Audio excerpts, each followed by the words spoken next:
задолжително треба да се спомне последното, ќе почнам од последното. Пумпите за вода кои се на не знам колку метри, имаше таму и некои снимки, јас ги видов. Крајно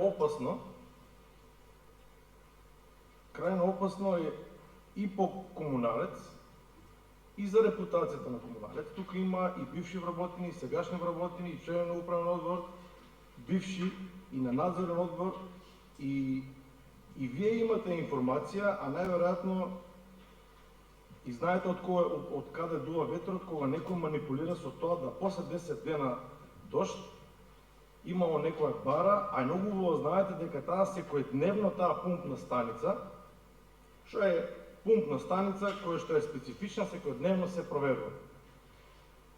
Стварен е страх меѓу луѓето и несигурност за водата што ја пијат е крајно опасно.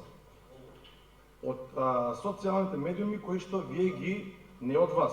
Вие се сомневате, некој друг пишува за некои мали политички поени што дали ќе ги добие, дали не, да се манипулира со јавноста дека ќе се загадат изворите за вода на бунарите кои што се на не знам 80 метра оти на не знам кој на некој пола километар нешто има некоја бара после 10 дена дожд, тоа не е фер, тоа е нешто друго што не би сакал сега да го коментирам, ако има потреба во некоја пригода и на друго место, да. Кога се работи ќе го врзам и првото меѓу првите коментари или прашања за неприходованата вода. Неприходованата вода и дали ние нешто сме направили во врска со неприходованата вода.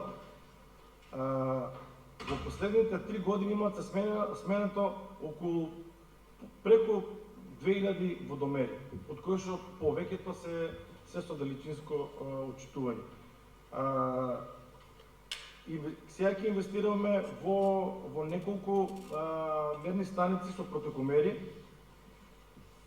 Веќе на скоро сите паркови има поставени водомери кои што вода ќе се фактурира. И ние работиме на тоа, но како што кажа колегата Воданов, тој е комплексно, значи не може водниот биланс и тоа што ние го рачунаме да даде таков индикатор дали некој се труди во врска со тоа или не. Во врска со селекцијата на отпадот и тоа е подигањето на отпадот од жолти канти и контейнери, различна е фреквенцијата на подигање во летниот период и во зимскиот период. Заради тоа што и самиот отпад што уствари се депонира од домакинствата е различен во лето и во зима. Повеќе пластика има во летно време, затоа малку се редуцира на 3 или некогаш, ако сметнат и на 4 недели, например сега, подигањето, но ајде да кажам 3 недели, 2 до 3 недели тоа се зима. Ако не е некој друго прашање во дефект, пролонгирање или нешто друго. Фотоволтаиците, дали се исплатливи, тоа не може да го кажеме по парите што се споредуваат една година и друга. Може да ги споредиме по произведената вода, например.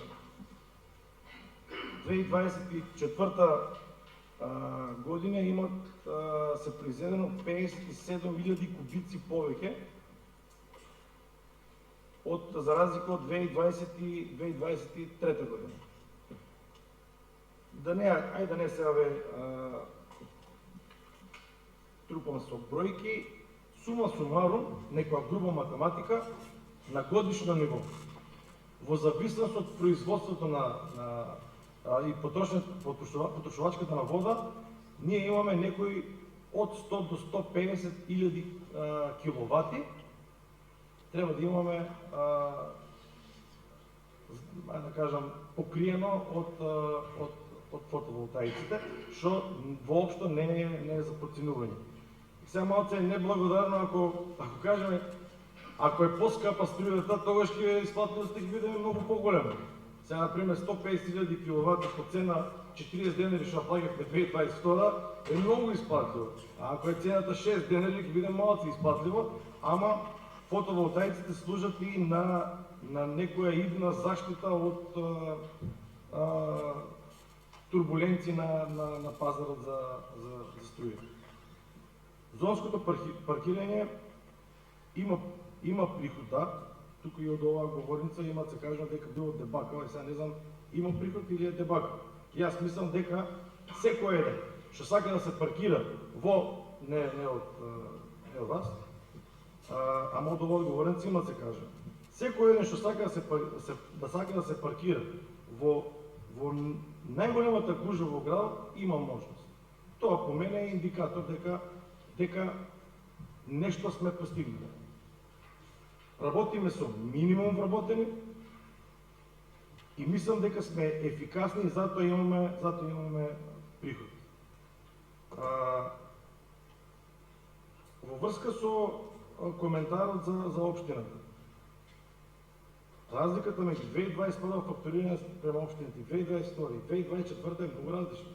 Ако комуналец фактурира према општината некои 10 милиона, мислам, 10 или 11, сега веќе е некои 14,5 милиона. Значи се намалува долгот на општината према комуналец, но се зголемуваат и договорите според кои што ние фактурираме. Ревизијата утврди многу работи, ама сума сумарум ниедна, значи и мора да поврзам со ревизијата што била 2017 за 2016 година, дел од работите кои што сега се забелешки не се практика од 2023 или 2022. Туку се практика од 10-15, па некаде и 50 години уназад, и ништо не е сменато во таа година, па дури некои забелешки што се на ревизијата, не некои туку голем дел не зависат од нас.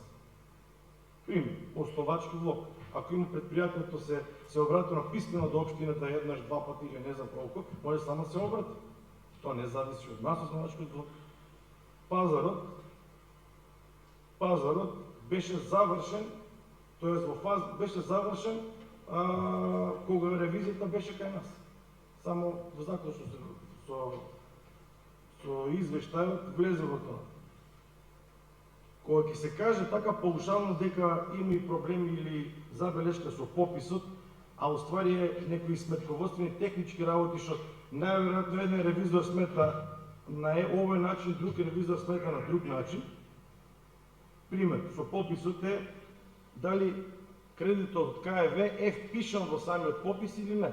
Претходната ревизија сметала дека не треба да биде, ова сега или некој друго. Не би сакал да детално да збориме за тоа, да не трошиме времето, но работите што не се укажени и работите што зависат од нас, поголемиот дел се сменети или се во тек на менјавање и во најскоро време ќе бидат сменети. Искоментиравте за зголемувањето на платите, во никој случај не кажав дека многу се. По мене, и по-ефикасно ќе биде предпријатието, и по-задоволно, и со подостоинствени плати. И намерно кажам тоа подостоинствени, затоа што мислам дека платите треба да растат во комуналец. Комуналец, јас го затекнав со расход за плата од 4,7 милиона за месечен расход за плата, моментално сега е 8,6, 8,5. И треба да расте, ама тоа е врзано со многу други работи. За приходите од урбана упрема, тие се зголемени за сметка на набавката што беше за жардинери и изработката на ограда на улицата 7 ноември и другите сакси и цвеќиња што беа поставени. За сметка на тоа не се зголемени потрошените суровини и материјали а истите се фактурирани на општината. Останатите трошоци, ако зборувате за нив што се намалени во однос за 23-та, во 23-та имавме трошок искажан по контролата од УЈП што ни беше за поврати на ДДВ. Консултантската куќа што ја спомнав, не е тоа консултантска куќа која ја плаќаме ние за да не работи дел од работата, туку и ние како и другите предпријатија и правни лица сме претплатени во некои од ревизорските сметководствените куќи за да добиваме месечно билтени или годишно прирачници за посета на семинари кои ги одржуваат и секако дека имаме претплата од секогаш сме имали уствари. На таа консултантска куќа мислете и ги користиме секогаш ако ни треба некоја помош или консултација, не дека тоа го плаќаме нешто екстра.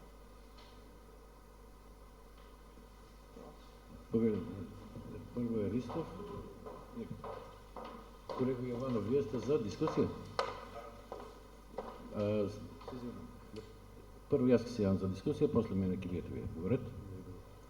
Благодарам председателе. Поштовани колеги, добро што представникот ми даде да објаснување во делот на консултантското дело, окей, го прифаќам како такво ако е тоа. Онда моја идеја смета посебно мимо тоа што вие добро. Тоа е веќе друго нешто. Согласувам ако е така. Во делот на само едно дополнување, прво ќе почнам, значи јас како говорец го зборувам никош не манипулирам. Нити имам намера да ги збуркувам во ред генерално зборот. Нити имам намера да ги збуркувам духовите на граѓаните на општина Дивија, напротив. Реков, ако добро ме разберете, дека тоа што сум го видов со резерва и некој пат е напомнав со прашање. Дали е така или не е така? Значи со резерва, бидејќи живееме во такво време да некој може свесно да го прави тоа заради некои други цели. Јас таква цел немам. Кратко и јасно. Така да немам никаква намера да ги вознемирувам граѓаните. Во делот на моето излагање во делот беше да, ако не да е Боже нешто такво, да спречиме нешто друго. А тоа е за заштита на граѓаните. Во делот на здрава вода за пиење. Тоа ми беше само интенција. Ништо друго. Добро е што кажувате за неприкладувани дека ќе ставите и добро е, јас тоа го поддржувам. Ставете дека има ред, и така ќе ви се од тој дел ќе ви се покачат и приходите и од тој дел ќе имате можност да исплатите и полесно и поголеми плати. Бидејќи знаете дека кога будете со стручен персонал, стручен кадар. Не зборам за општ кадар. Тоа ќе го најдете. Кој нема што да прави или го бива за нешто, може и во комуналници. Знаете таа изрека, кога нема каде, ајде таму. Што јас не сметам дека треба да биде така. Али со стручен кадар ќе имате проблем. Од областите, кои што мора да ги имате. Затоа реков дека добро е тоа што го правите, и ако го правите, пошто кажи и представникот, и да се фактурира. Зошто да не? Ќе имате поголем приход, ама и реален приход во пари, за да можете да исплатите. Во делот на зонското, точно е дека централниот дел го регулира. Меѓутоа верувате дека околните места, улици не е така. Од улицата, раскрсницата на општината, како ми дојде, Димитар Влахов со Јосиф Сивовски и Ристо Пашини, што оди према Селска нека. Хаос е таму. Прашите ги граѓаните што живеат таму. Не може тие што живеат да се изидат или да влезат во двор. Ако не е така, ево од овде кој сакате ги одиме, кој ги прашуваме. И да не ги зборам сега сите разуми. Затоа реков, од беззоната имаме имплементирано 4 дела, меѓутоа дали е доволно. Ја дадов пример улицата Султан Митроган. Невидена катастрофа со паркирање. Борете, после тоа е спортски, тоа се пријавени наставни кои што се регулираат, така е, колешки тоа пријавените наставни се регулираат по друг тип, с полицијата си има други мерки и тоа веќе друго нешто. И тоа го зборам за редовно, секојдневно. Граѓаните од тие улици, сега го гледам едното представење, се знае што зборувам, на мене ми реагират, тој може да потврди. Имам луѓе кои што комуницирам на остап таму. Ке му се пред двором ме остава, сега полиција, ајде. Затоа рекам. Општината и комуналец во делот на приходувањата и на расходувањата, значи обврските. Комуналец знаеме дека секојаш бил, да не се изразам вулгарно, бил работник, општ работник на општината, тоа е точно. Се што треба општината дај на комуналец. Тоа е неспорно. Тоа сите го знаеме. Меѓутоа треба и општината малку да даде. За да комуналец, ова не го зборуваме сега денеска овде и да зборуваме дека во ревизорскиот извештај па и не е се така лошо. Еве од 2016 ви вели 4 препораки се завршени, 4 препораки се во спроведување и вие како што рековте 2 не се спроведени, а тие се тоа што треба општината да го направи. Во делот на основачкиот блок и во делот на пазарот. Почитайте го извештајот, тоа ќе ви го кажа. Меѓутоа, пишуваме многу, велите за пописот. Веќе пописот на средствата и обврските не е целосно и правилно спроведен. Сега, некој е стручен да го прочита ова, некој не е, некој знае, некој не знае. Затоа ние оди дискутираме. Значи, сметам дека јас како го реков извештајот, како таков, сметам дека не е добар и дека добро е што презимате мерки да го да ги поправите состојбите. Меѓутоа, мора да ги сватиме реално работите за да бидеме, за да знаеме од појдобна основа за да одиме нагоре. Иначе немам никаква намера со мојата дискусија ни политиканство да правам, нити политика да водам. Најмалку. Говорам реално според документи. И на крај вие рековте укажувањето ги преспаките од државниот завод, тоа е добро и сметам дека така треба да продолжи. Благодарам, колега Ристов.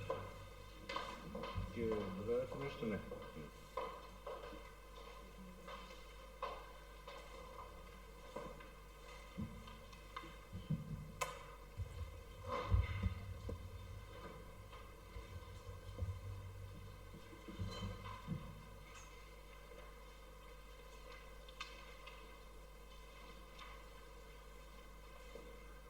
Почитувани колеги, некои параметри од извештајот кој се однесува на завршната сметка на комуналец за 2024 година ме натера, не ми е тоа мене обичај, да направам паралела со завршните сметки на некои други предпријатија низ државата и чувствувам за потребно во контекст на сите дискусии кои што досега се водеа во врска со работењето на комуналец, некои од нив во кратки црти да ги споделам со вас.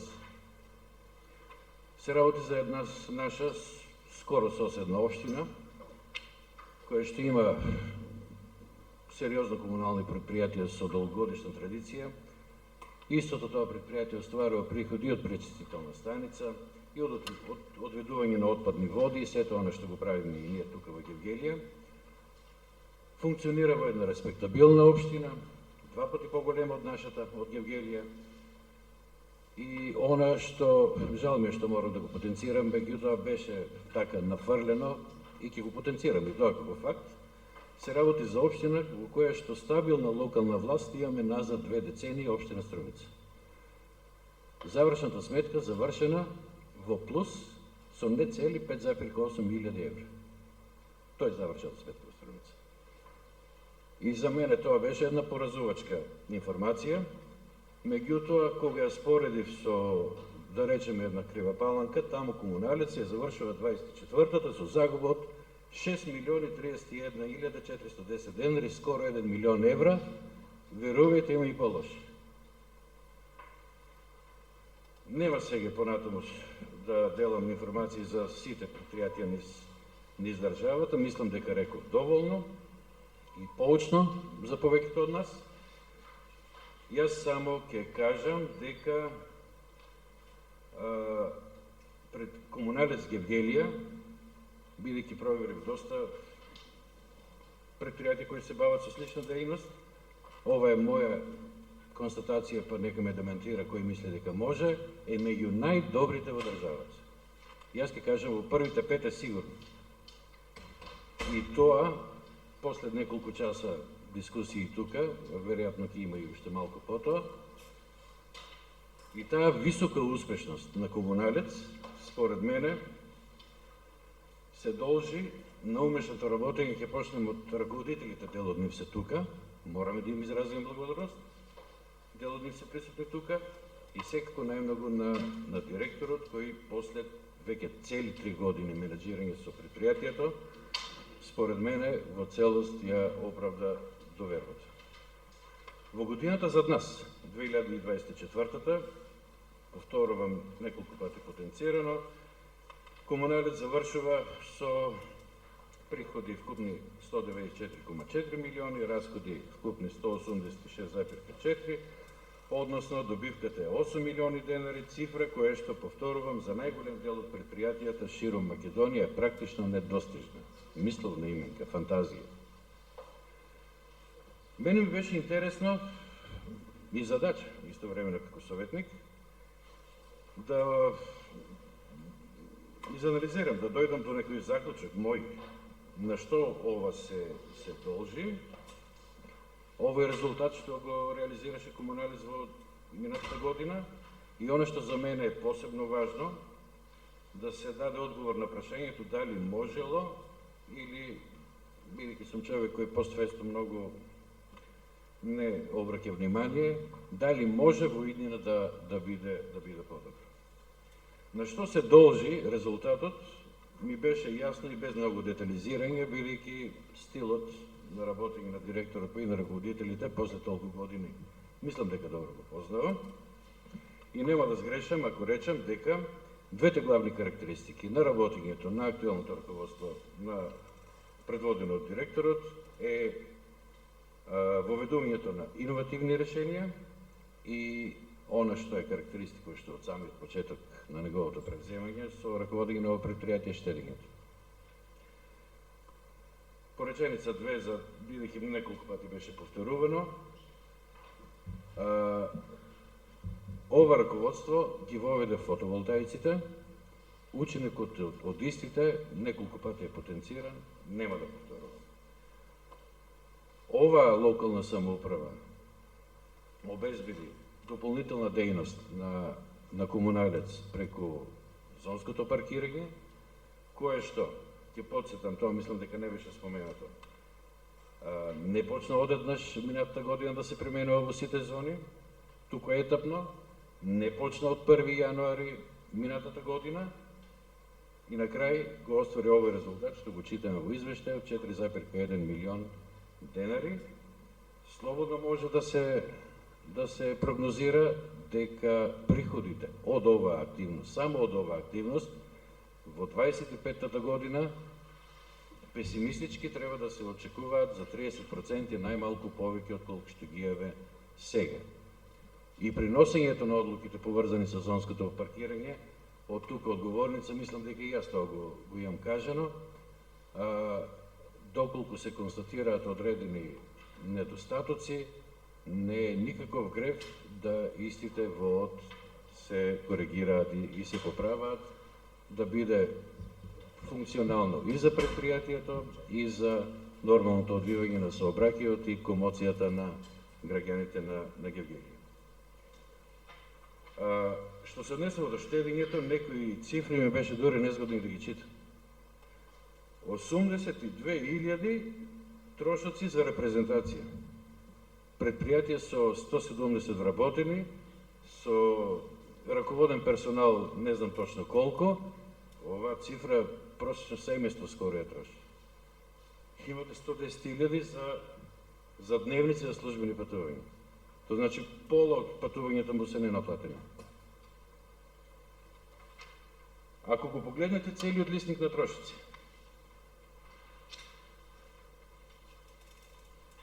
нема да го читам цело ставка по ставка, 2-3. Она што е воочливо е дека трошоците се намалени секаде каде што раководството има минимум влијание да може да ги намали. И ако ги гледате извештаите на Комуналец, секоја наредна година трошоците каде што може Комуналец да ги намали, му се намалени. Каде имаме зголемување? Имаме зголемување кај суровини и материјали за 20,8% во однос на лани, односно резервни делови и материјали за одржување 30,8% во однос на лани, а тој не е тешко објаснива. Имавме корона, па енергетска криза и имаме серија од кризи. Од една излегуваме, во друга влегуваме, сега сме во фаза на инфлација светска. цените растат. Од супермаркети до железари, со што таму во главно се бават за набавка од кај комуналец. И сега колегата Петров не е тука, ми зеде дел од дискусијата. За мене, од се што тука беше презентирано како трошок, најинтригантен ми беше трошокот за вработените, односно за плати и надоместоци, затоа што лани овие трошоци се доближија до 50%, тие трошоци, барем сам кон себе си бев така си ги дефинирал, 50% плафон, пробивањето на тие 50% за трошоци за плата, за мене е пробивање на плафонот и веќе е аларм, тревога, треба да веќе да се размисла во таа насока како понатаму. Зошто го велам ова? Бидејќи, ако се зема предвид дека кривата на вкупните приходи во догледна иднина ќе расте благо. И под предпоставка, оптимистичка предпоставка, дека останатите трошоци ќе задржат некоја своја константа. Заплатите не треба да си видовит, не треба да си економист. Секој од нас ќе потврди, а и неколку мина и тоа го потврдија, платите во иднина ќе растат. Дали тоа ќе биде под притисок на јавноста, дали тоа ќе биде под притисок на синдикатите, дали тоа ќе биде политика на владата, а мислам дека и сите три моменти се присутни, тогаш за очекување тие од година во година да растат и на тој начин да зафаќаат многу поголем процент од 50% од вкупните трошоци и тогаш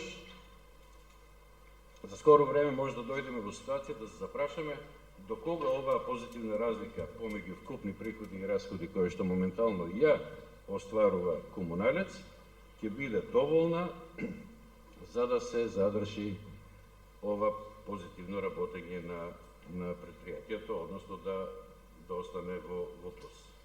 Спомна директорот, имаме предпријатија широм Македонија, каде што трошиците за плата сега зафаќаат некои 70 до скоро 80% од вкупните трошици што ги има. Тоа значи дека тие предпријатија немаат финансиски средства за редовно тековно работење.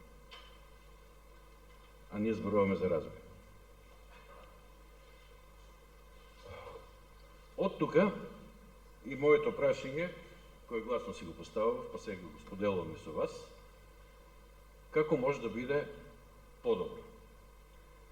Според мене, читајќи ги сите документи, овие 4 кои што ни се трите важни што се доставени до нас, генерално оценувам дека работењето на комуналец до сега е добро, оценката конечна, дефинитивно, ќе биде позитивна, меѓутоа ќе потенцирам добро е во рамките на можното. А за да биде повеќе можно, потребно да се прошират рамките. Нешто од тоа веќе беше и дискутирано, од тие причини малку и ќе скратам. Од извештајот за работење на комуналец читаме дека во 2024 година вкупно произведена вода 3,958 милиони метри кубни, и јас го читав извештајот за ревизијата, таму стои, за 24-та реков, 3,958, а во извештајот имаме податок за 23-та година 3,959, тоа е скоро исто. И бидејќи се работи за скоро иста количина, не правев некои посебни калкулации за 2024-та, си ги користев бројките кои се дадени во извештајот. Ако сгрешам, ќе сгрешам за многу малку. И таму стои дека, а и од извештајот за приходи, кратка некоја пресметка направив за кај приходите за вода, како е дојдовам до овие 46,5 милиони, знаејќи ги цените за правни и физички лица, дојдов до скоро истата цифра, дека фактурирани се, сега читам од извештајот за ревизија, не е многу различен и од овој за 24-та, фактурирани се 1,839 милиони метри кубни вода. Тоа значи дека ни висат некои 2 милиони. метри кубни произведена и нефактурирана вода, како што стои тука во извештајот. Објасни представникот на предпријатието, објаснувајќи ја проблематиката околу водата, дека загубите се делат на комунална потрошувачка, комерцијални загуби и технички загуби. Мене многу интересно ми беше ова првото што ја спомнав, комуналната потрошувачка, а таа нефактурирана вода која што знаеме каде е отишла. Паркови, фонтани, чешми, така натаму и така натаму. Само не беше спомената точната сума, точната цифра с која што ја изразува во проценти таа загуба на комунална потрошувачка, таа е 18,24% од вкупната загуба, како што стои во извештајот за ревизија, и ако тој процент го аплицираме на 2 милиони нефактурирана, ако сгрешам ќе ме поправите, а мислам дека нема многу да сгрешам, ќе дојдеме до цифра од некои меѓу 360 и 400.000 метри кубни вода, која што знаеме каде е потрошена и свесно не сме ја фактурирали. Сега тука па директорот нека ме поправи ако сгрешам, овие 360 до 400.000 колку точно се, не е тешко тоа да се пресмета, јас ја помножив со најниската цена, таа што ја плаќаат физичките лица. И дојдов до сума која што е поголема од вкупната добивка на предпријатието за оваа година, повеќе од 8 милиони. Значи имаме 9 нешто. Само по овој основ. И мене овој податок искрено малку ме спушти. Не очекував дека е тоа пракса, дека е тоа така. И на крај всушност се дојде до заклучок дека тоа всушност е состојба која се толерира како таква од кога постои предпријатието, од 1955. Така е поставено и до ден денес тоа си функционира на тој начин. Почитувани колеги, јас малку сум директен, некојаш во таа директност знам да бидам и порадикален. До 90-та година, таквото однесување според мене може би имало и некакво оправдување за ваквото однесување, бидејќи тој систем беше сосема поразличен од овој сегашниот што сега го живееме. Тогаш собственоста се третираше малку на подруг начин, беше сечија, беше ничија, многу работи беа гратис. Печатницата во Топчедер во 3 смени работеше да ги се покрија загубите од такви гениални решенија, кои што според мене во периодот после осамостојувањето, кога оваа држава гласно кажа пазарната економија е нашата понатамошна определба. Таквото објаснување, таквото делување, според нема никакво рационално објаснување. А вакви реликти од минатото, вакви остатоци од претходниот систем, не да се присутни во нашето општество. Во буџетот ги имаме, неколку пати сум ги спомнал. Буџетот на општината, мислам. Јас тука не гледам проблем во раководството на Комуналец, зашто ова нема го решено до сега. Го немат тие ни капацитетот, ни мандатот сами овие да го решат. Ова така функционира во целата држава, во сите предпријатија, со децении назад, со многу децении назад.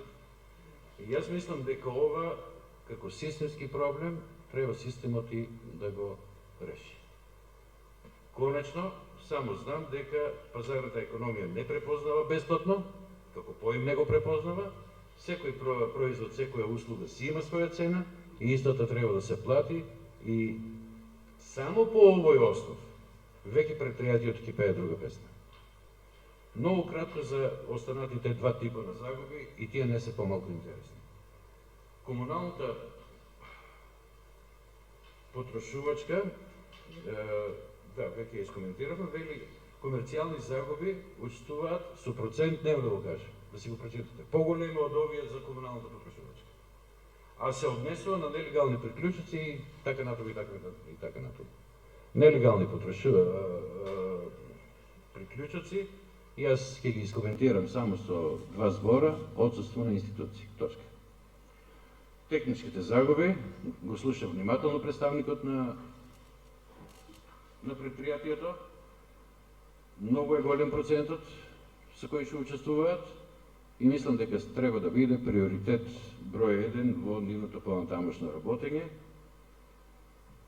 Тука, ако се решат сите овие проблеми во едно догледно време, со многу помало производство на вода ќе се задоволат потребите на граѓаните, или доколку истите се трошат, ги припитомиме дивите приклучоци, па тогаш тие ќе плаќаат вода, па ќе имаме зголеми приход на комуналец. Во секој случај финансиската слика ќе биде далеко подобра. Почитувани колеги, дали кога сето претходно кажано ќе има своја реализација, јас не знам. Колку сум оптимист, нема да ви кажам. Во такви околности во кои што сега работи комуналното, само уште еднаш ќе повторам и ќе потврдам дека завршната сметка е одлична и си ја заслужува целата поддршка. Директоре, малце ве критикуваа, јас ќе се придружам кон тие критики, јас имам прашање до вас. Ревизијата беше во добар дел од дискусиите на останатите присутна тема, ќе се надоврзам јас на истата и ќе ја прашам две работи. А тоа е во контекст на вашето, како беше кажано, водење сметка за финансиите на предпријатието вашето одговорност.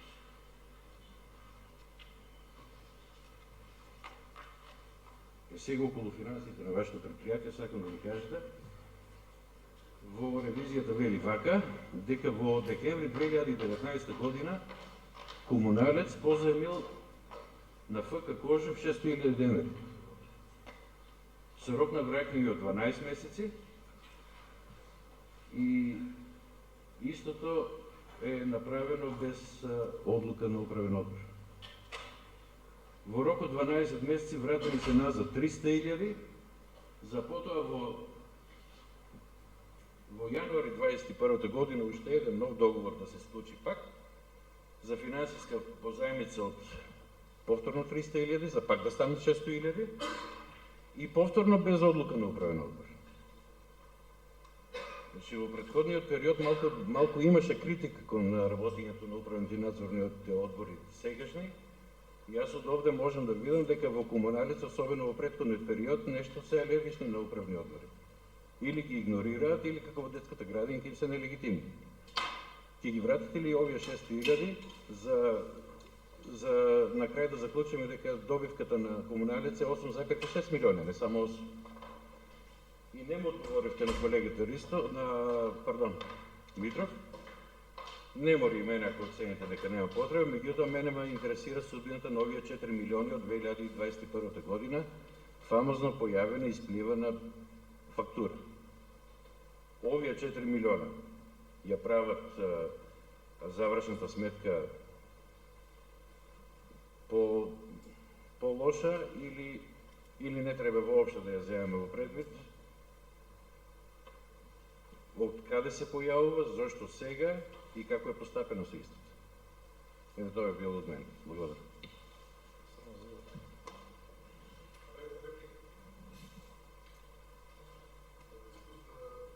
Говорете, прашањето ќе ја одговори ќе ги задарите после.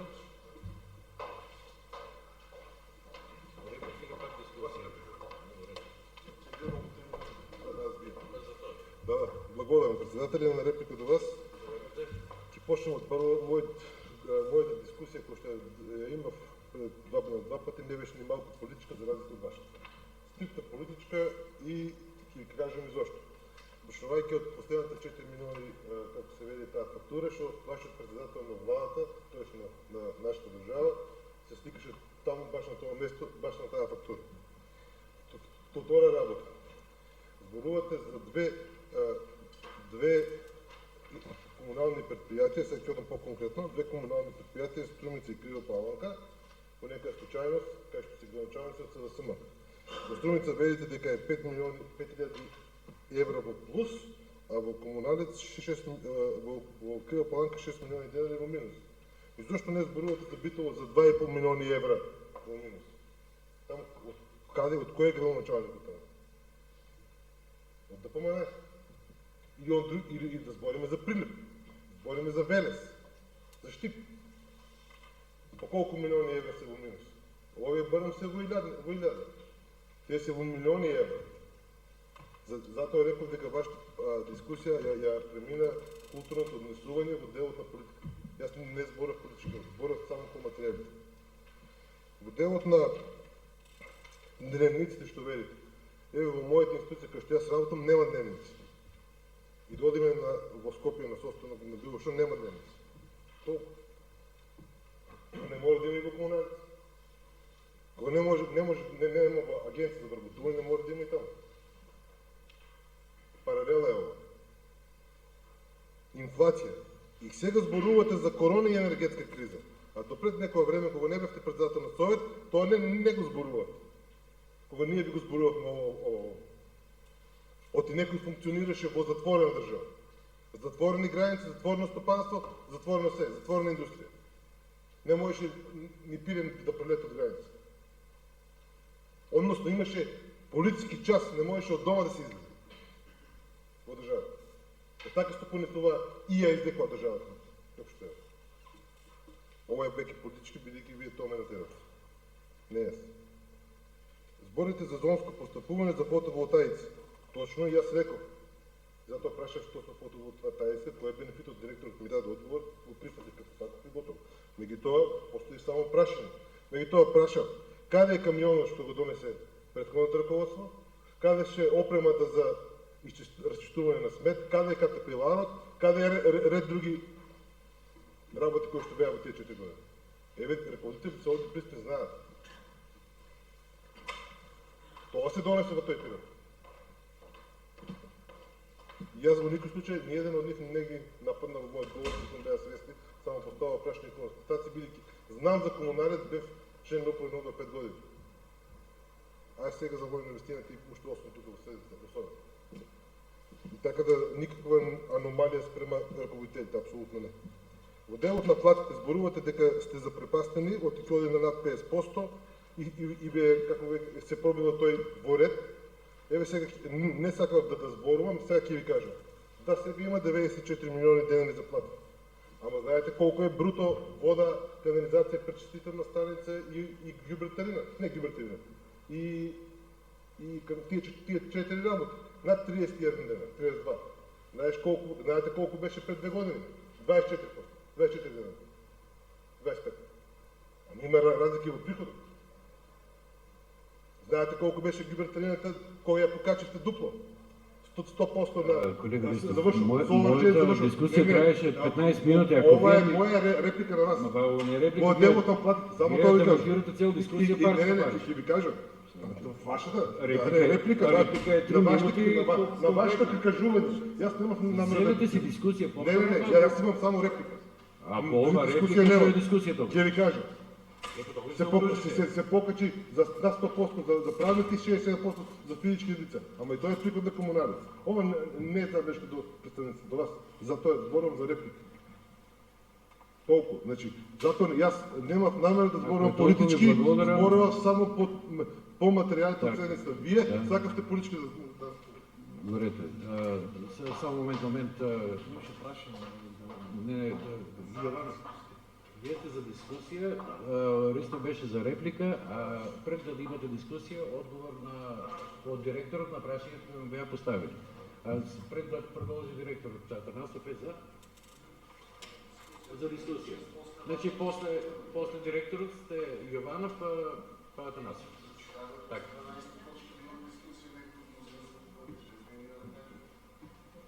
На поштивши прашање и од вас председатели и од советник Христов.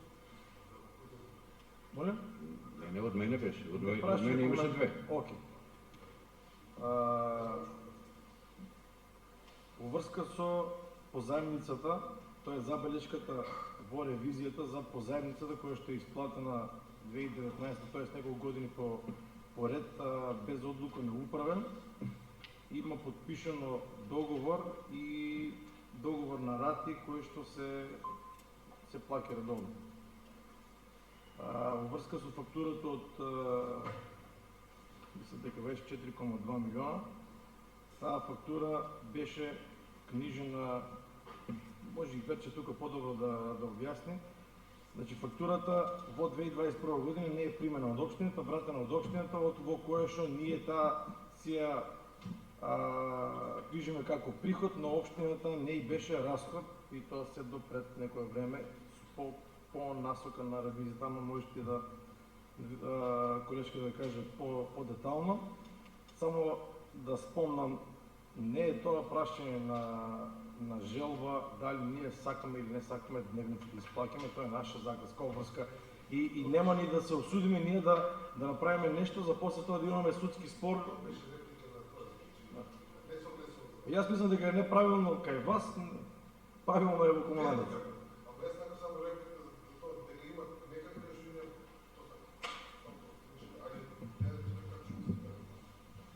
Во однос на фактурата кон општина Гевгелија од околу 4 милиони денари, таа ни е прикажана во побарувањата и приходот во извештајот за 2021 година. Фактурата утврдивме дека недостасува во општина Гевгелија, бидејќи и општината и ние имавме во иста година ревизија, државна ревизија, со согласувањата по извод на отворени ставки, иако тоа го направивме ние и годината наредна согласно со пописот, се утврди дека кај нив недостасува таа фактура од ноември 2021. Немаше официјален допис за враќање на фактурата кај нас, за да се коригира нешто. Реално, ако не се лажам, беше за дислокација на некоја линија. Побарање на општината наводно е вратена, бидејќи немало склучено договор. Меѓутоа, сега и по насоки препраќавме неколку пати до државниот ревизор и ни даде насоки дека треба општината да си ја прифати и тоа го направи таа во 2025 година. И за ФК Кожев има прашање, и тоа кратко ако може. За фактурата од 6.000. Има подпишано. Има подпишано. И редовно се плаќа. Добро. Сега Јован.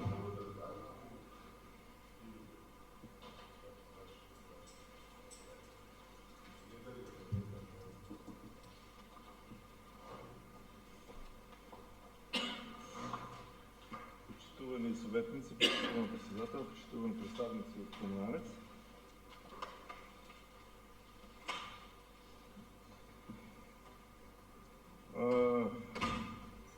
Ги гледам извештаите и дискусиите цело време ги следам. Реалните приходи на Комуналец, суштинските, се 170 милиона денари годишно. По она што имате вие го искажете, така? И сега, втората тема која што ја зборуваме дека платите, односно запаќањето на трошиците како плати, исплатени плати, се реално 98 милиона. Со бруто платите и за оние там договори на дело кои што имате вие друг ангажмент. Реално пресметено платите влегуваат 57% во вкупниот приход на Комуналец. Поентата на излагањето ми е тоа што се стеснува просторот на трошици кои што треба да се финансират за работење. Во иднина Комуналец ќе остане без средства за инвестирање во основни средства и во средства за редовно работење. Ние немаме дилема за тоа дали Комуналец треба да ги зголемува волуменот на пари за плати, не и тоа. Проблемот е во тоа што сепак на Комуналец се потребни стручни луѓе кои што ќе знаат соодветно да ги решават проблемите во Комуналец и кои што нема тоа многу да ги кошта. Во делот на загубите на вода, од страна на раководителот беше истакнато дека загубите се 54%. Мене не ми е јасна една работа, која што ово прашање се привлекува подолго време, зашто ние зелените површини не ги заливаме со техничка вода, туку со вода за пиење. 25% ќе ја намалиме загубата, односно ќе го намалиме приходот, меѓутоа и трошоците ќе ги намалиме. Зошто до сега општина Гевгелија нема дадено понудено решение да тоа се реши на тој начин, да нема потреба да постојано се, ајде да не кажам, се криеме позади тој процент дека заливаме, меѓутоа ќе знаеме колку имаме реални загуби на вода. И мислам дека третманот на ова прашање не ми се допаѓа од причина што ако ние водата ја купуваме. Ако ние водата ја купуваме, може да се деси за 5 години да купуваме вода од Конска. Дали ние ќе имаме таков третман на загубите на вода? Дали ќе имаме таков третман? И второ што сакам да потенцирам, комуналец мора да смисли некој начин на дополнителен приход со скапите возила кои што ги вози. Од причина што приходот си останува ист, а трошоците по основ и на амортизација и по основ на одржавање на крајот не излегуваат баш многу рентабилни во однос на работењето на комуналец. И самите знаеме колку кошта сервисирање и редовно одржување на скапите возила. А ние со нив немаме никаква дополнителна вредност која што ја создаваме во ставката приход, па да кажеме вака, ние супер сме со нови возила и затоа имаме многу поголема продуктивност. Продуктивноста овде не е на завидно ниво, да не се лажеме, бројките не го покажува тоа, ако суштински ги погледнеме параметрите во комуналец и ако направиме соодветен пресек.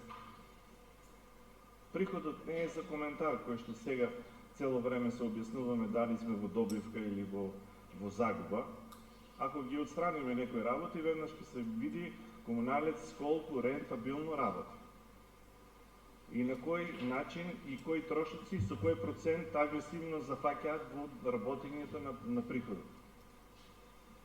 Повторно ќе кажам, комуналец во иднина ќе се соочи со проблеми од таа природа, постојано покачување на цената на водата од причина што ние не можеме да ја контролираме, да не можеме да ги контролираме загубите на вода. А загубите на вода, уште еднаш кажав, градот има тенденција на постојано зголемување, на зелени површини, и ние не можеме постојано да ја билдаме цената на водата, за да можеме да ја сервисираме општината со високи цени.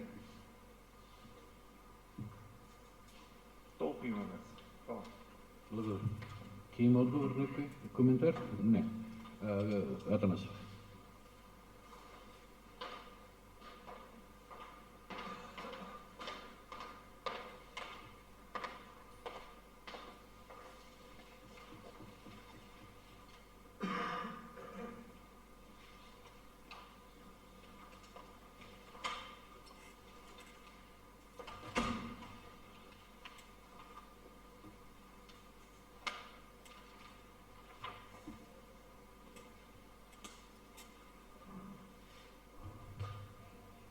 Почитуван председавач, почитувани колеги советници, почитувани колеги представници од комуналец. Малку ми се теркот на дискусијата ќе ми биде другчиј од тоа што го замислував, бидејќи повеќе мои колеги од советничката група на СДСМ изнесоа дел од тоа што јас мислев да го кажем.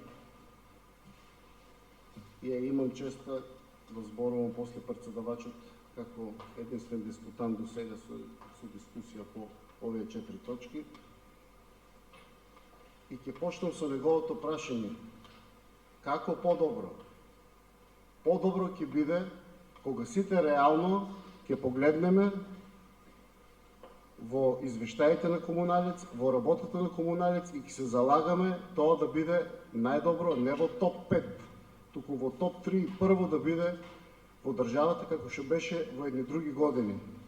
Значи, нема да гледаме паушално, декларативно и само денеска ќе збориме сега за комуналец, но по завршувањето на ова седмица, кога ќе си одеме дома, јас, Чочков, Митрова, Чурлинов и Воданов, комуналец ни останува само на нас како проблем и како фирма од каде што имаме екзистенција за нас и за нашата фамилија. Затоа ние реално мора овде да погледнеме на сите параметри и реално да носиме одлуки за како може да му помогнеме на менеджментот за да комуналец биде најдобра фирма во општината како единствено јавно претпријатие, така и на ниво на цела Република Македонија. Сакам овде јавно да ја прашам цела јавност каде е управниот и надзорниот одбор на комуналец. Еве веќе кутрите ги немали во извештајот.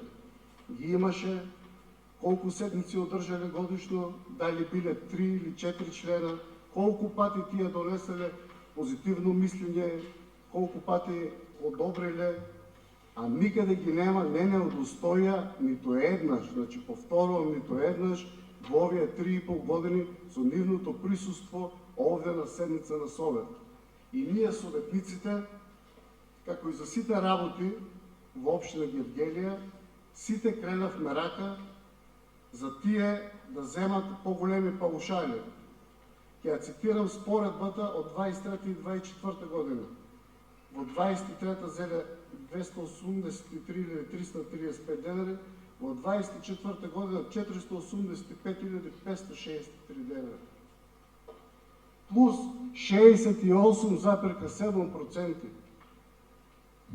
И после ќе му укажуваме на директорот за репрезентација или за дневници. Управен одбор, како да кажем, фантомски управен одбор, кој е ова највисоко тело на општина Гевгелија, Советот на општина Гевгелија, кој го црпи легитимитетот од сите граѓани на општина Гевгелија, нема ги видело во оваа сала. Само стигнуваат дописи 3,5 години во 4 реда срочени позитивно мислење, го одобрува, ништо повеќе од тоа. Ако зборам нереално и невистина, барам некој да ме демантира. Како ќе се помогне новија раководители, кога тие што ја имат одговорноста, или па можеби и самите не знаат која одговорност они ја носат, која е нивната улога, или се тамо само реда ради да се одржуваат тие седници, без ништо да преземат, да прочитаме заклучок, критика, пофалба, насока, да му дадат и менеджерскиот тим на комуналец. Толку за управниот и надзорниот одбор, никој пат повеќе веќе за нив нема да зборам. Друга забелешка, за да може реално да погледнеме кон подобро комунално, е забелешката дека денес се навршуваат 100 дена од кога е завршен кварталот што го разгледуваме. 1.10.31.12. Представничката два пати спомнате после 35-тиот ден треба да дојде тоа. Апелирам следниот извештај 1.1.31.3 да дојде на почеткот на мај месец, кога би била седница на Советот за реално да ги согледаме бројките. Ние денес што ги дискутираме за овој четврти квартал, кога веќе првиот квартал од 24-та година заклучно со 31 марта завршен. Значи, апелирам за реално да може да ги согледаме сите состојби со комуналец, бидејќи сите сме сведоци, слушнавме дека овде од говорница денеска од 1955 година почна да се спомнуваат од кога е формиран комуналец, затоа овој состав на Советот да не го спомнуваат после 2, 3, 5 или не знам колку години, да кажат тие во 2021-2025 тој состав на Совет така или вака. Затоа апелирам, еве овде кажувам и ова за последен пат, бидејќи знаете, стално сум кажувал, мора да иде редовно кварталот за комуналец за да може да се извршат да се согледат реално состојбите и реално да се носат одлуки како понатаму и со тоа да му помогнеме на менеджерскиот тим.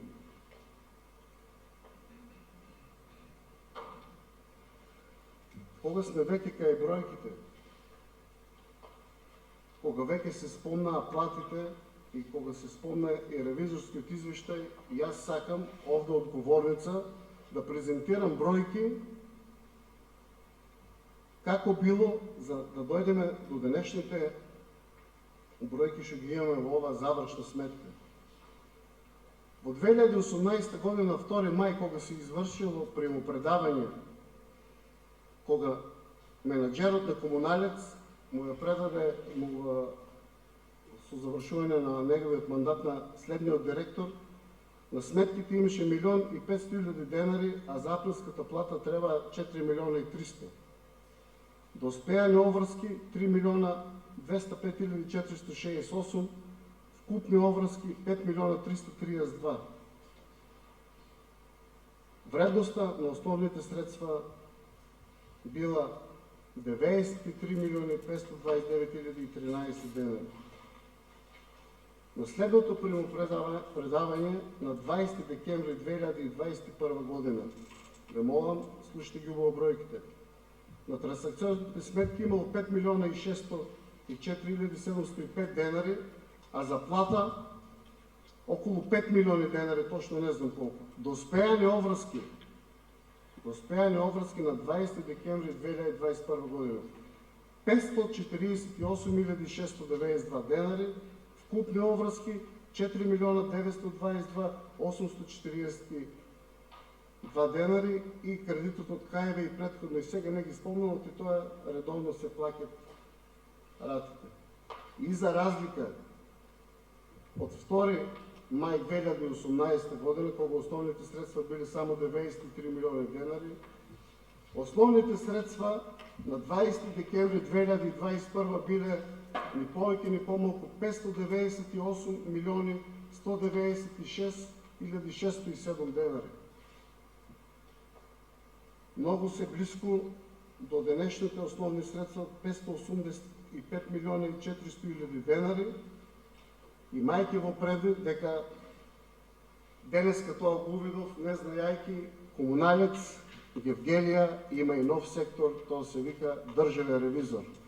Државниот ревизор, после денешните податоци и бројки што ги слушнав, многу му помогне на Комуналец за да прикаже завршна сметка на хартија со добивка од 8 милиони и 5.000 денари. Зошто му помогна државниот ревизор? Се впиша пазарот како основно средство. Тие 7 милиона и над 7 милиона денари што се отпишани, тие се клучниот фактор за добивката да биде со 8 милиона и 5.000 денари, односно, сега точно ќе ви кажам дека добивката минус отпишаните побарувања во ставка 22 е ни повеќе ни помалку 89.490 денари. Во делот на фактурата, сега кога сум овде кај ревизорот, што се спомна, фактурата, ако не се лажам, беше околу 4 милиона и 600.000 денари и таа беше за изграден цевковод спрема населено место Богородица, кој најмалку 2 пати се пуштеше во употреба и ако не беше направен тој цевковод на почеткот на ноември во првите денови на мандатот на актуелниот градоначалник, немаше да се изврши ни асфалтирање на таа линија, на тој пат таму спрема Милци, ни пак ќе можеше сега, раководителите добро знаат, ни пак ќе можеше сега да се извршат приклучици на други стопански субјекти, ако тогаш не беше се предвидено и направено. Но за воља на вистината, фактурата од сега веќе покојната наша книговодителка беше испратена во општина Гевгелија, таму дали е заведена или не е заведена, не знам, но за воља на вистината, сакам да ме демантират представниците на Комуналец, дека веќе дел од таа фактура во првото тромесечие веќе од општина Гевгелија спрема Комуналец, дел од неја е платена. Значи, тогаш Совесно е фактурирано. Сизо, дали е платена дел од фактурата? Сега волно е. Да. Не знам точно да ви кажам. Не знам. Знам дека е примена од општината. Во ред. Значи, Сигурно не. После 4 години тоа беше поентата. Сигурно не може. Не мога потврдам, не треба идеја. Ако е во пратните... не, во ред нема. Ќе продолжам со дискусија. Значи, цели 4 години, цели 3 и кусур години не беше платено по таа тоа што беше примерно. Како може да ја плати? Не ни беше во нивната евиденција. Значи, сакам да укажам дека комуналец ја сработи работата и следствено на тоа се фактурираше. Тоа не е спорно, градежник не исто се. Тоа сакам да спорам да не се, значи, пак реков, значи, сакам реално настапувам од одговорница како советник, представник на граѓаните, како вработен во комуналец. Значи, сакам да кажам дека во таа фактура комуналец нема никаква грешка. Општината дали ја примила, не ја примила, ја заведал, не ја заведал, тоа нас од комуналното не да тангира. Ќе дојде ден, сега шо ме ревизор ќе... Не тангира, ако не е прифатен, како не тангира. Не е грешка на комуналец. Првото не е тема и второто немој да врати. Пред да продолжим со дискусијата, сакам да поставам едно прашање, а после да продолжим со дискусијата. Дали комуналец во моментот работи со правилник за основна плата и други надоместици на плата од ноември 2019 и со систематизација од 7 месец 2019?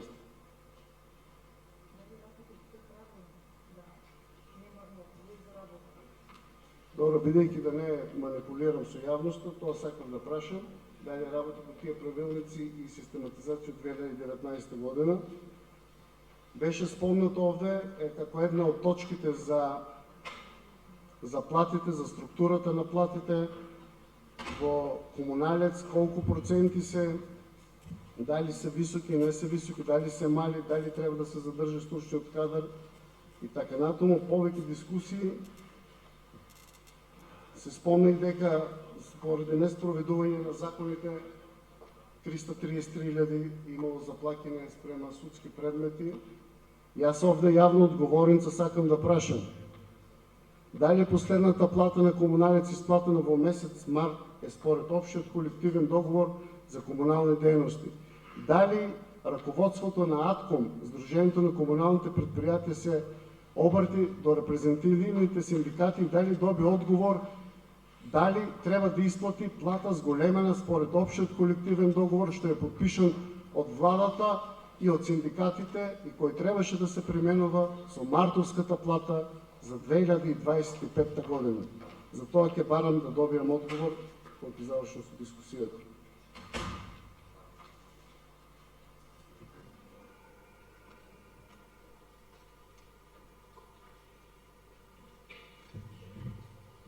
Во делот на добивката, во 2022 година имаме 28 милиони 515 хиляди денари загуба. Во 2023 година имаме 2 милиона и 900 добивка. Во 2024 година имаме на хартија 8 милиони и 5 хиляди денари добивка. Значи, комуналец во 23 и 24 година успеа 11 милиони од тие 28 што беше загуба да оствари 2 години добивка. Значи ни останувато уште 17 милиони денари да сме од загуба во овие сите последни 3 години. И ако на ова се додаде и оптимистичкото кажување на нашиот председавач од 30% за наредната година, значи ние и наредната година не може да стигнеме до тие, за ова година, ние ова 2025 година не можеме да ја покриеме таа година 2022, кога заради енергетската криза се направи таа голема загуба во јавното предпријатие. Затоа мора сите, почнувајќи пак ќе ги спомнам, управен, надзорен, советници, менеджерскиот тим на комуналец, сите заедно да работиме за комуналец да успее да биде со позитивни извештаи, а за да успееме во тоа, треба сите ние, сите страни, да го сработиме својот дел. Да не само декларативно, паушално гледаме на проблемите, само популистички да даваме изјави, да даваме популистички дискусии. Јас сега ќе поставам неколку прашања, а после тоа ќе го задржам правото пак да земам збор. Приходи од продажба на секундарни суровини. По која цена и по која одлука се продадени, што се наоѓаат во извештајот на Комуналец за 2024 година.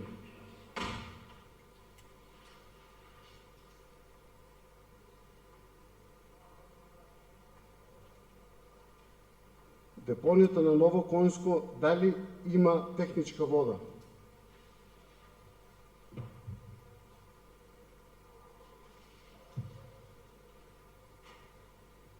Дали и колку кубици на вода влегуваат во пречистителна станица?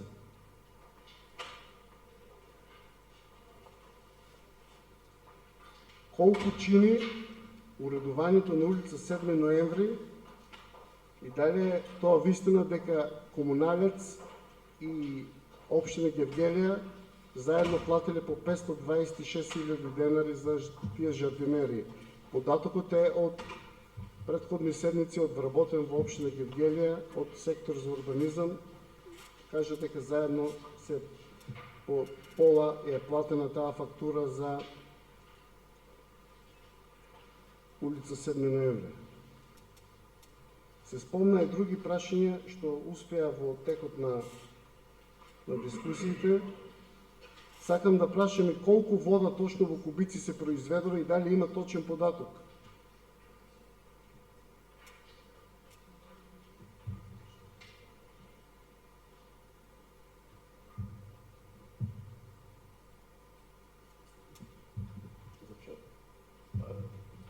Може колко? Гледајќи ги сега по секторски приходите, ќе се осврнам на паркинг прво. Зборот дебакал е кажано не за тоа колку приходи има паркингот, туку што рече колегата пред мене, јас малку по-илустративно, веќе 50 години живеам во овој дел на градот, да ви кажам да поминете во работно време, да ги видите улица Борис Карпузов, Скопска, Иво Лола Рибар, Димитар Влахов, Јосиф Јосифовски, Георги Велков, 1 мај, и да видите таму дали тие наши сограѓани можат, народски кажано, да си влезат дома. Сите позиции што не се влезени за наплата на паркинг се искористени од наши сограѓани, бидејќи на некој од нив и на вистина им е скапа услугата за 2 часа што треба да ја платат од 60 денари плюс праќање на пораки. Детално го разгледав приходот на паркинг. Од СМС пораки 2.142.202 денари. Од договор за паркирање 115.933 денари. Од билети 550.466 и дојдов до казни 1.333.936 денари. Друго 19.468. На грубо кажано, од казни 1/3 од приходот за паркинг. Затоа има слободни места во центарот на градот, кој кога да дојде да си плати, и да ја паркира колата.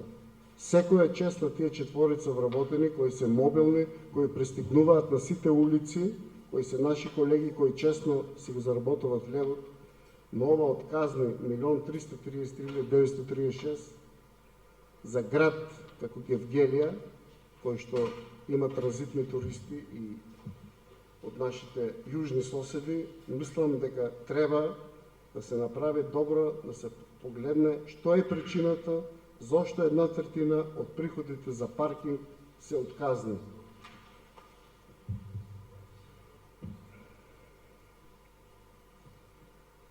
Со тоа што денеска се разоткри од што се тие 7.900.000, гледам дека беше планирано да има, не ме држите за збор, 500 или 550.000 во таа ставка. Се вратив и години уназад за да видам. Ланската година имало 639.202 денари, 22 година 1.561.606 денари. За ова година, сега да не звучам како некои друзи кои ги употребуваат зборовите епски, 7.915.649 денари, за толку е ставка 22 приходот кај комуналец, ама на жалост и републичкиот буџет за толку пари е оштетен. Во делот на тоа за цената на водата, за ниска вредност, за маргините на цената на водата, сакам да порачам овде одговорница, бидејќи 2025 година е гранична година за од 1 јануар 2027 година за идната ставки што ќе ни ги даде регулаторна комисија, комуналец да се одважи на секое мерно место да постави водомери, односно сите јавни чешми, фонтани, паркови и сите други површини кои ги налеваме, и за тоа да фактурира на општина Гевгелија, бидејќи на завршната сметка од општина Гевгелија ни беше кажано дека на сметката има 59 милиона, оврските се 54 милиона, значи општина Гевгелија како сака да има убав, зелен, среден град, паркови и други зелени површини, мора за тоа да му плати на комуналец. Со тоа ќе биде водата поприходувана, имаме помалку трошкови и следната цена на водата од 1 јануар 2027 нема да биде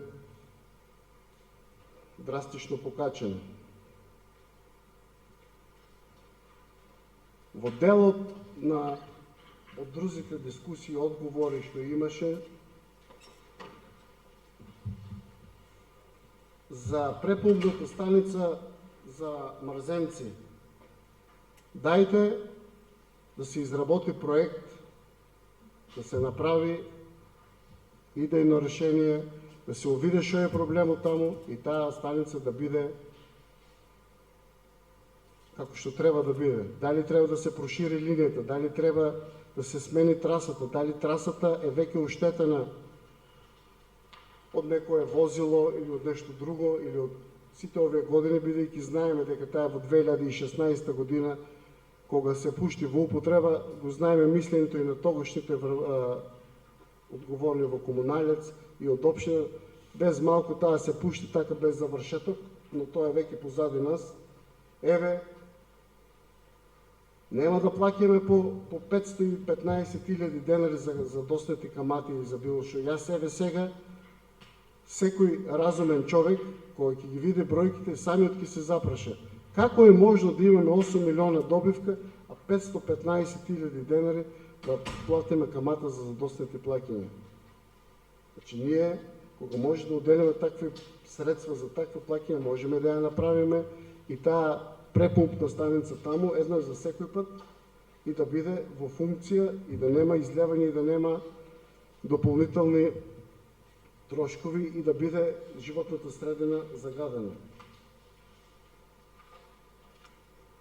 Го задржувам правото да се јавам пак за збор, поставив прашање што сакам да ми бидат одговорени, апелирам апелирам да биде на почетокот на седмицата кога и да имаме во мај првото тромесечие, за да успееме ова година да му помогнеме и менаџерскиот тим, да биде тоа се на време, бидејќи еве сега џабе е денеска што дискутираме за четвртиот квартал, се е завршено, имаме завршна сметка како што имаме, значи ревизорот ова година ни помогна за да имаме завршна сметка во плюс, но верувајте, се исцрпи и таа можност. Како што се претходно се исцрпеа други можности, ревизорот беше упорен, дојде, виде, ги восстанови сите недостатоци, еве се дојде до таа позитивна завршна сметка. Но мора сите заедно да работиме, комуналец, да успее ова година да анулира што поголем дел од загубата што ја имаше во 2022 година. Благодарам. Прашањето ве адресирате вас, директор, во главно. Од крај. Ни дојде да ми помогне за завршна сметка некој ревизор, па да бидеме во добивка, туку ние сме во добивка заради домакинско работење и поефикасност на предпријатието во тешките услови кои што се наметнати во цела Македонија на сите јавни предпријатија. 2016 година била изградена траса која што е сгрешена и е направена препомпна станица на Мрзенци, значи 2017 ништо не е, 2018 ништо не е направено. Имам гледано езера, не бари, езера имам гледано таму препомпната, имам и слики, кога ќе почне да се манипулира со тоа, за да се види колку ствари. И знаеш, и ти колега, дека таа секојдневно се проверува, знаеме и од кој работник секојдневно се проверува. Да, јас сум за трајно решение, да не се проверува не случајно некој во самата канализационна линија внесе нешто, па таа се заглави таму, па не може да пумпа или нешто се деси, за да не мора секојдневно да имаме ние врзан човек за таа препомпна станица. Ние, ево, добра идеја е таа да се направи нешто, ама тоа не е воопшто ефтино и дали е исплатливо за едно толкова село да се направи друга траса, за да биде по некој пат гравитационен, за да нема препомпна станица, за фекални води, тоа треба некој друг да го каже. На прашање што го поставите во врска со водомерите, таа веќе се наместени водомерите, мислам дека има уште еден водомер на еден парк што треба да се намести, што е комплицирана шахтата, ама и периодот за вадење уште не е почнал, што значи имаме уште некој ден, 3, 4, 5 дена, во кој што ќе биде наместено. Како тоа оштетен буџетот со ставката 22. Тоа не го разбрав, не е ни точно. И друго прашање. Сега ова прашање беше, ама каде тоа ние сме надлежни за споредните улици? И како тоа ние сме надлежни за споредните улици или ние сме предизвикател? Ние работиме по одлуки на Совет и по одлуки на Совет тераме така како што е пропишено. Казните во зонското паркирање, да не алудирате на тоа да треба помалку, да не си ја работат работата толку ефикасно. Тие работат според прописите, што им се кажем. Тие работат според одлука на Совет и правилникот на управен одбор, кој што е во согласно со одлуката. Ако има толку казни, толку прекршици има. Да се промижува, тоа мислам дека мислам дека и вие не сакате тоа да го кажете. Колку вода се произведува или колку влегува, немам информација за тоа. Во врска со улицата 7 ноември, трошокот да е пола, не постои такво нешто, мислам дека колешката рече дека колку што ние имаме потрошено, ние имаме фактурирано на општината. И тоа е, мислам во бројки може да ви го каже, околу милиони 200, милиони 100 е фактурирано општината за тоа.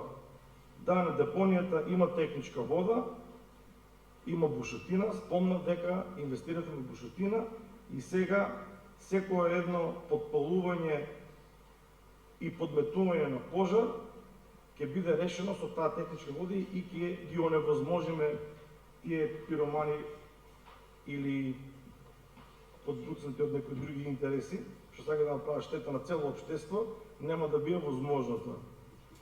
Приходот од селектиран отпад, ова прашање ви е втор пат, тоа не е суровина, ние што имаме, дали имаме пластика, па продаваме пластика, по која цена сме ја продавале. Ние го изборуваме, тоа е мешан комунален отпад. И вие знаете, како раководител во тој сектор, знаете каква содржина е на тој отпад, па има втора селекција, а ние имаме договор, нашиот ќар е двоен бенефит, кој некој за тој мешан комунален отпад плаќа и донираше некои канти, мислам, и како што се зголемува количината, би треба да донира, може би, и возило, зависи во количината. И по мене најголем бенефит е тој камион. Не оди горе на депонијата, не го фрла таму отпадот. Тоа ние сме ќар како граѓани на општина Гевгелија. И второ, ќар сме што тоа возило не ги оди тие 9,2 км плюс во еден правец. Прашате за синдикатите, не немаме представено прашање до синдикатите, како АТКОМ.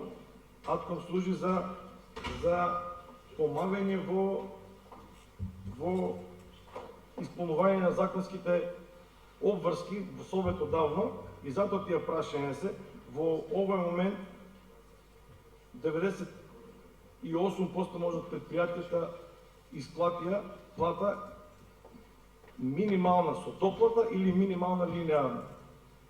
До моментот до кој што ние нема да бидеме сигурни да не сгрешиме, ќе биде така, дали ќе биде еден месец, дали ќе биде 2 месеца, во некоја иднина може и тоа ќе го смениме, ако имаме такви нападстви.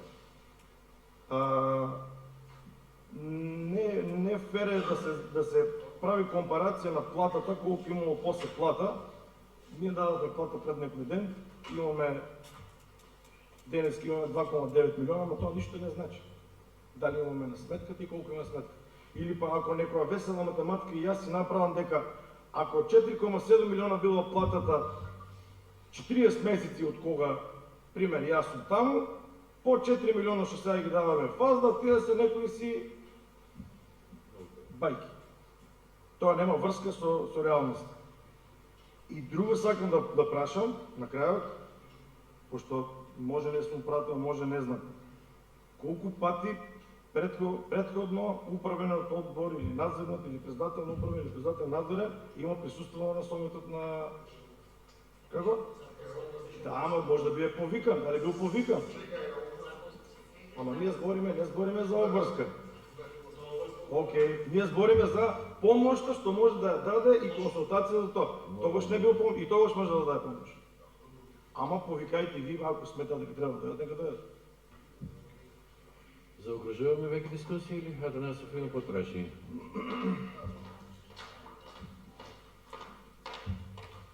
Уште сам.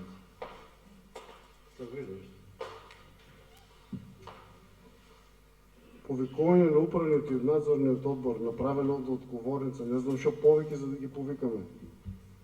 Дали да ги повикаме како советничка група на писмено до архива да доставиме во Комуналец, за да не удостоат веќе на следната седмица, на следниот пат кога ќе дојде извештајот. Дали тоа да го направиме, не знам, одговорница од ова јавна кога ги повикуваме, еве ќе доставиме и до председателот за да ги повика. Сега не е ова реплика да му одговарам, но после ќе му одговорам. Имавме и 3 точки доставено, за 3 точки ми се спомнаа денеска, но тоа после. За приходот од селективен отпад прашав по која одлука и по која цена. Не прашав во другиот дел колку се собира, каде се носи, дали редовно се собираат кантите како некои други. Значи прашав по која одлука, го сретнав, кога го анализирав по која одлука, по која цена, која количина, ништо повеќе од тоа. Значи збориме какво подобро комунално, јас зборам како реално да му помогнеме на комуналното. Рековте дека има техничка вода на депонијата во ред. Фактурата што прашав за 7 ноември вработен од општина Гевгелија овде од ова говорница во програмата за уредување на, не знам точно во која програма, виќе по 526.000 плативме и ние комуналици. И јас се чувствувам за потребно да прашам кој ќе дојдат од комуналици, дали е така, може и на него моја погрешка. Но јас ќе го најдам документот, во самиот документ пишува жардинери и цвеќе режено саксиско, не знам какво, 526.000 и рече и ние и комуналици плативме по толку. Јас тоа не го измислив. Од овде вработен од општина Гевгелија, одговорен по таа точка што беше да ја образложи, тоа го рече.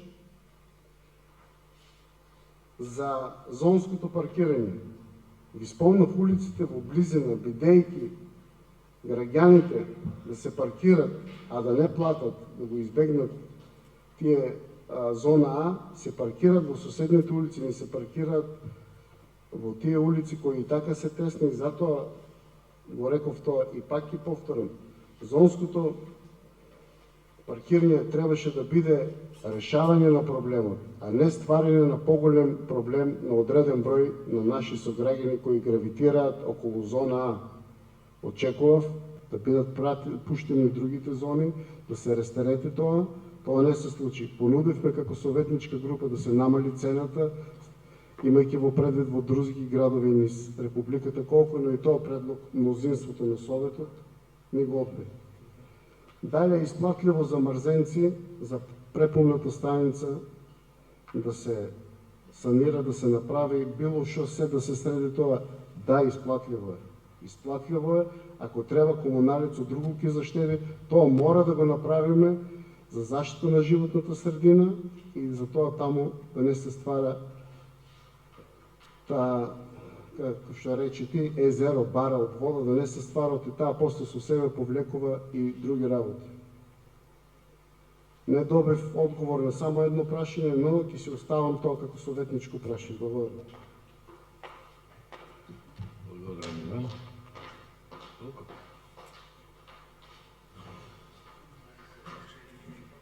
Се ова за дискусија. Ајде со тебе почна.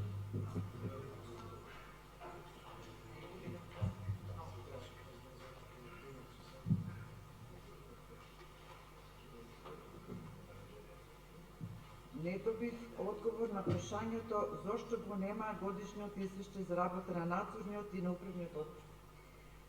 Затоа што на страна 8 од извештајот стои: во прилог на овој извештај се годишните извештаи за работата на органите на управување за 2024 година. Зошто ги нема во прилог на извештајот на секоја година извештајот кога се за било која година се во прилог на самиот извештај. Тука е нагласено дека ги има во прилог, а ги нема. Тоа ми прашам. Благодарам. Благодарам, Иван. Беше одговорно прашање. Колеги, исцрпено дневниот ред, јас има уште некој за збор. Повторно? Ево, концентрацијата е падната веќе, да се извинам, Да, лапсус. Биете дополнително.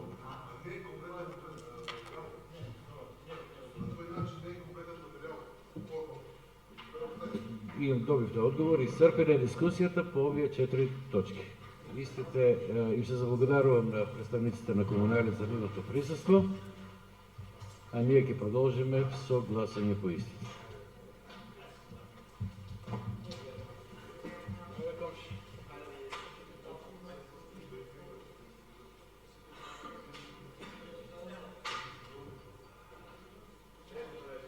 Точка 12. Предлог решение за давање согласност на финансиски извештај на ЈПК на комуналец Гевгелија за период 1.1. 31.12.2024 година со посебен осврт на период 1.10.31.12.2024 година. Го ставам на гласање. Кој е за? 9. Против? Воздржани? 4 и 5. Не гласале 20. Третиот е кој? Да, судебен интерес. Така. Запишете. Точка 13. Предлог решение за даване съгласност на годишната сметка на ЕПК Комуналец Гевгели за 2024 година. Го ставам на гласение. Кой е за? 9 за, против, въздържане. 3, 4. И не гласаме? Троица. Пак са троица. Миле Бехти и доктор. Точка 14. Констатирам дека предлог решението е усвоено. Точка 14. Предлог решение за даване съгласност на извещане за работење на ЕПК за Комуналец Гевгели за 2024 година. Кой е за? 9. Против? Въздържани?